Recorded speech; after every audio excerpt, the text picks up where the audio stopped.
de la presión, incluyendo temas como presión manométrica y presión hidrostática, y del principio de Pascal.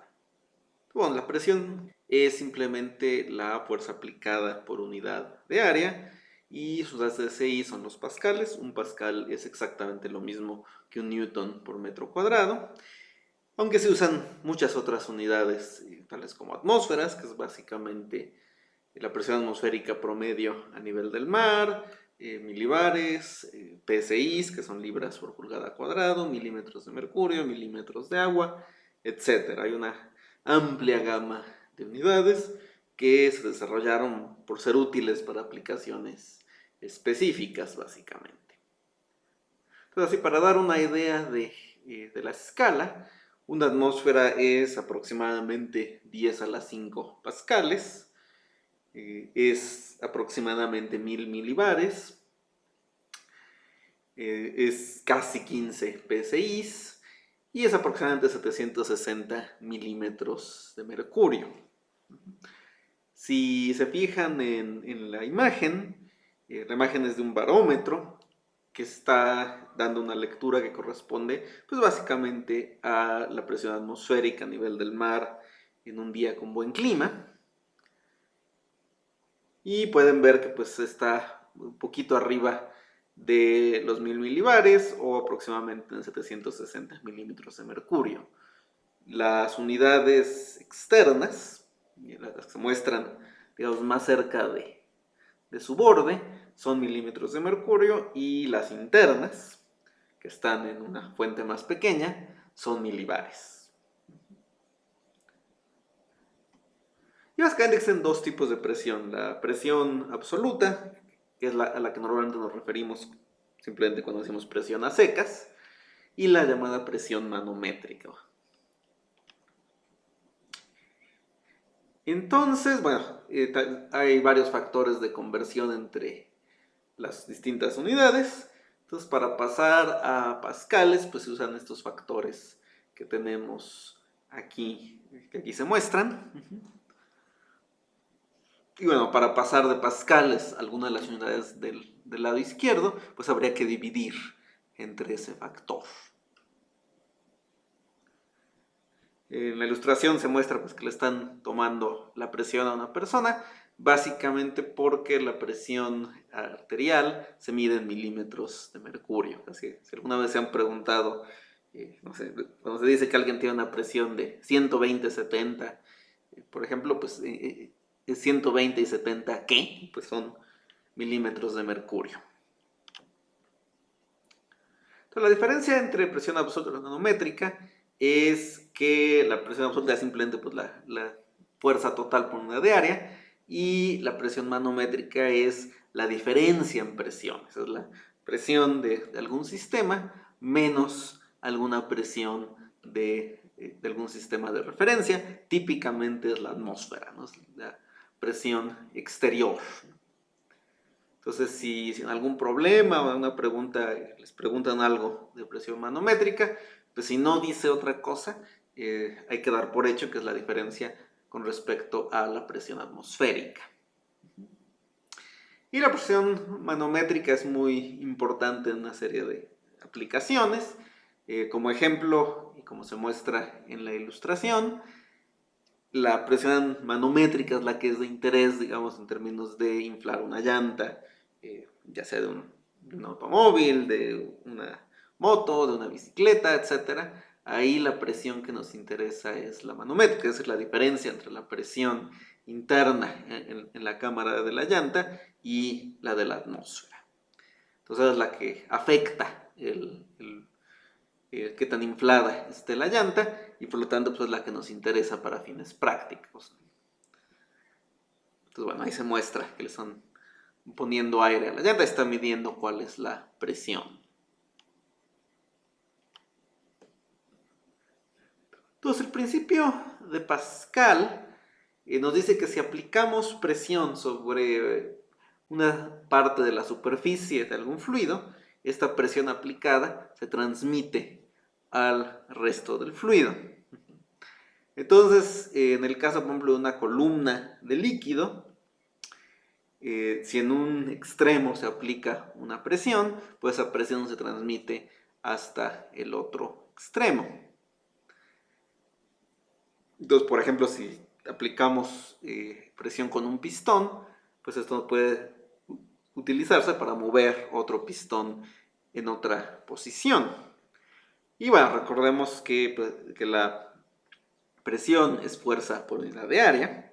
Entonces se transmite la presión, se trata de un líquido incompresible, pues va a ser la misma presión en ambos extremos de la columna o en ambos pistones, pero las áreas no necesariamente son las mismas. Entonces, si tenemos la misma presión pero distintas áreas, vamos a tener distintas fuerzas. Concretamente, si tenemos un área mayor, vamos a tener una fuerza total mayor que se aplica, ¿no? Entonces, en otras palabras, el principio de Pascal nos permite multiplicar una fuerza. Es algo análogo a como una palanca multiplica una fuerza aplicada, pues de forma más o menos análoga, el principio de Pascal nos permite, manejando distintas áreas en contacto con un líquido incompresible, nos permite multiplicar la fuerza aplicada al ser igual la presión transmitida. Entonces, casi cualquier cosa que tenga hidráulico en su nombre, o sea, dirección hidráulica, frenos hidráulicos, etc., utiliza este principio, utiliza esta idea de multiplicar fuerzas utilizando el principio de Pascal. Entonces aquí se ilustra con una grúa hidráulica, pero bueno, casi cualquier cosa que tenga hidráulico en el nombre se basa en este principio para multiplicar una fuerza.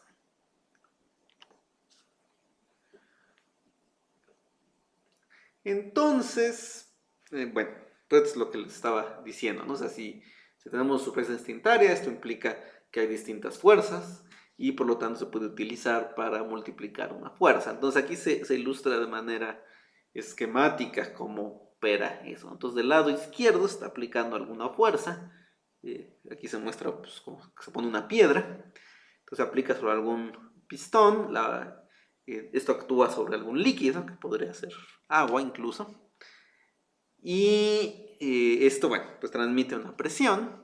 Y en el otro extremo de esta columna de líquido, pues tenemos un pistón sobre el cual se coloca un automóvil. Entonces la idea de este sistema es poder levantar el automóvil, ¿no? O sea, tener algo que pueda subir o bajar el automóvil.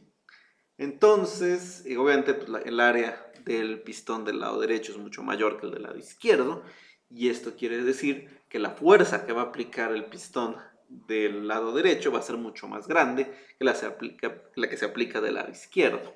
Entonces, es decir, la piedra puede ser considerablemente menos pesada, la que se está poniendo del lado izquierdo puede ser considerablemente menos pesada que el automóvil, y aún así esto permite levantar el automóvil.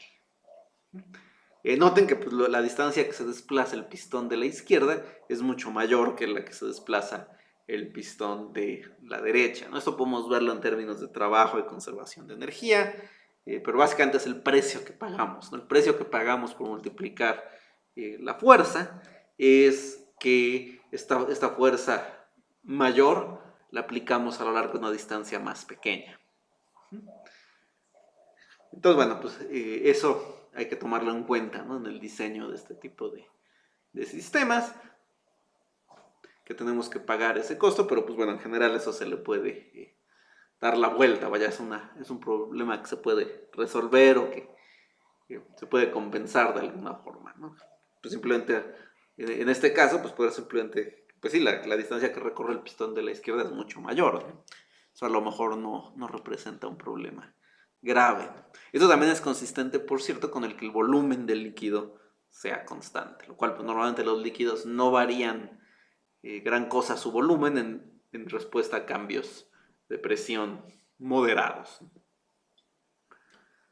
Entonces, ahora muy esquemáticas como se aplica para fines prácticos el principio de Pascal. O sea, hay una especie de efecto palanca, que es debido a que la presión sea igual, en este caso, en los dos pistones, y pues eso nos permite multiplicar una fuerza, ¿no? Esto es, claro, un caso muy sencillo. Vaya, podríamos tener más de 2 pistones, tener sistemas extremadamente complicados, ¿no? Que podrían utilizarse para ciertos aparatos y demás, ¿no? Pero vaya, sería así el caso más sencillo.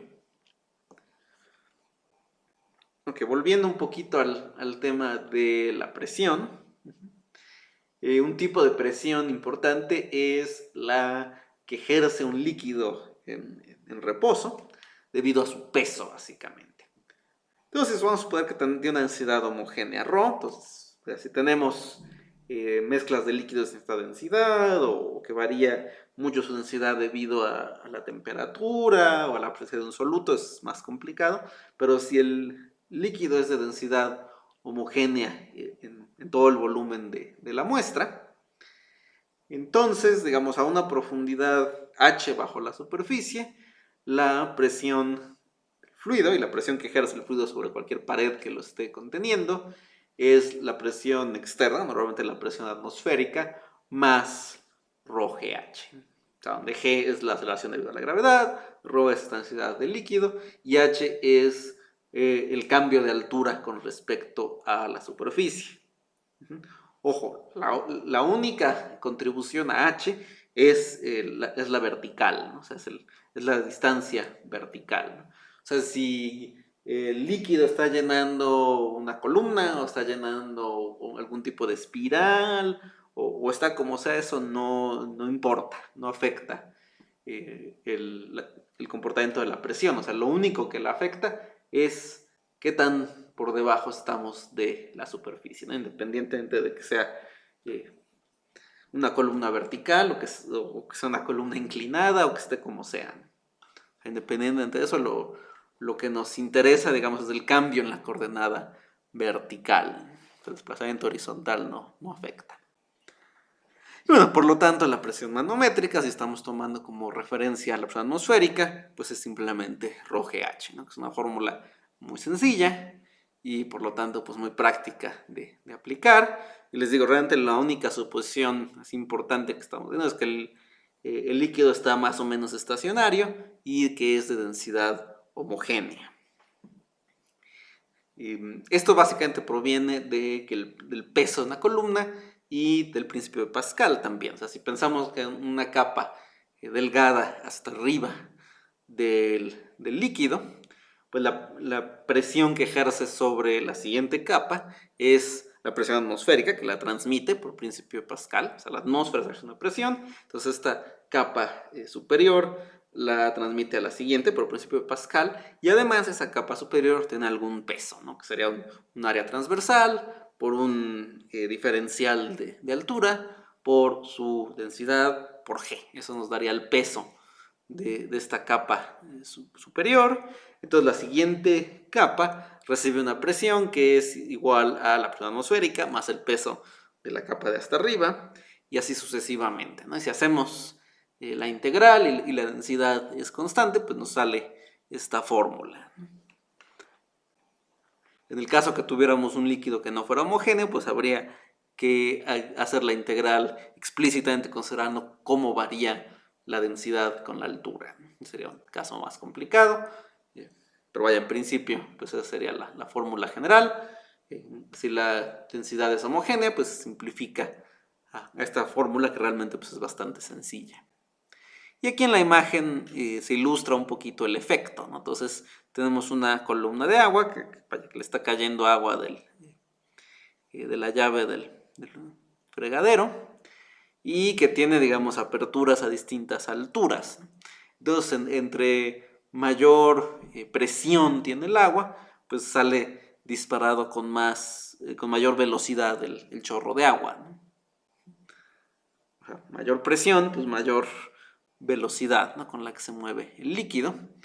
Entonces, pues cerca de la superficie, pues la presión es débil, o sea, el chorro cae rápidamente, no alcanza una distancia muy grande, y se ve que pues conforme vamos bajando, el chorro sale disparado con mayor velocidad, y eso implica que está a mayor presión el líquido, en este caso el agua. Pues vaya, es una fórmula que se usa mucho en el agua. aunque no es solo aplicable al agua, ¿no? Entonces, por ejemplo, una aplicación pues sería, por ejemplo, en cuestiones de buceo, ¿no? Cómo varía la presión por debajo de la superficie del agua, ¿no?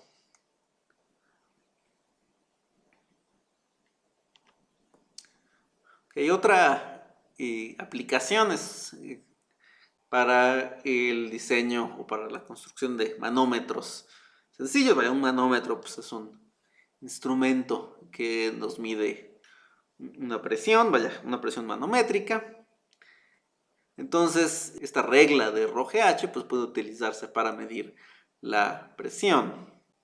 Entonces, si tenemos una columna de líquido en forma de U, como la que se muestra aquí esquemáticamente en la figura de la izquierda, si está todo en equilibrio mecánico, pues esto quiere decir que la presión que ejerce el lado izquierdo de la columna tiene que ser igual a la que ejerce el lado derecho, ¿no? Si una ejerciera más presión, pues se desplazaría el líquido. Si estamos en ese caso, vaya que las alturas de ambos extremos del líquido son estables, hay equilibrio mecánico, entonces eso quiere decir que la presión externa más el Rho-GH es igual de ambos lados.